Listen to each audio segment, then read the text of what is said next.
Okay, no, mga kabyanan, ay daw sa tungkanan, no, may share kita about sa tutorial sa brain, tutorial, no?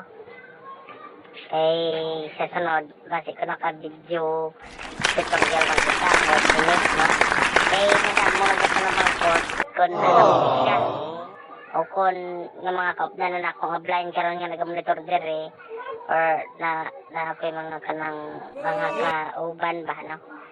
Sa training center nga kanini ang di maka mao ba sa uban yung mga dots or wala na hinamduman ang uban nga dots, no, sa braille.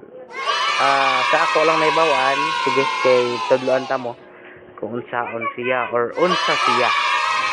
Okay, no, mga kabyanan, hello sa tuntanan, no. Dugay maistron kita about sa tutorial sa braille, audio tutorial, no. Sa sunod, kasi ito naman yung tutorial makita about minutes, no. Madamo nagapanamangkot kung ano ini siya, o kung nga mga kaupdanan na akong blind karon nga nagamonitor dire, or na ako yung mga kanang mga kauban ba, no, sa training center na kanini ang di maka mao ba sa uban yung mga dots or wala na hinamduman ang uban nga dots, no, sa braille. Sa ako lang naibawaan, sige kay tudloan ta mo kung unsaon siya or unsa siya.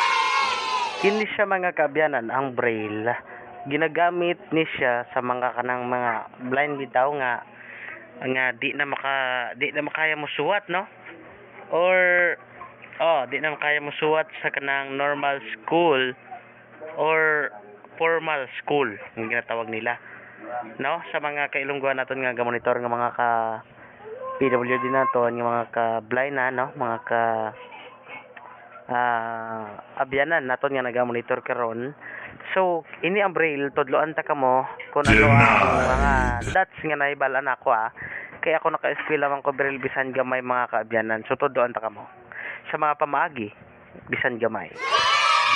Ay, sa ating mga ka-Facebook nga nag-monitor ngayon sa ating audio tutorial about sa ating braille, no, sa ngayon, no? So guys, amo ni siya ang braille sa mga basic, no, mga basic pamaagi kung basic nga pamaagi sa braille, no. Ang una-una natin guro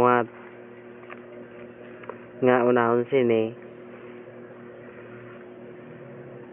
ang ini siya ang mga dots niya, kung ano ini ba ang mga dots. Una, dots sa magsulat ka sang halimbawa imo akong pangalan, no, spelling ko siya, dots sa K, K na. So dapat ang iuna mo na siya ang capital gyud, o kung dot 6 butang nimo diya sa braille nimo, no, dot 6 pangitaw naman ang dot 6 sa braille. Tapos baling kasi sa line, o kung hindi nga line nga linya ya, ang tapad sa dot 6 ibutang mo daang 1 3. So K, marasang K, no. Tapos salin ka naman sa kabuho, no, sa kabuho ibutang mo madaang K, di ba, matong K, tapos ibutang mo madaang E nga eagle. Kung ako nang akong pangalan ng eagle, ang dot sa A kay 1.5 na mo na siya ang dot sa A. E nga eagle, hindi A ha, E nga eagle.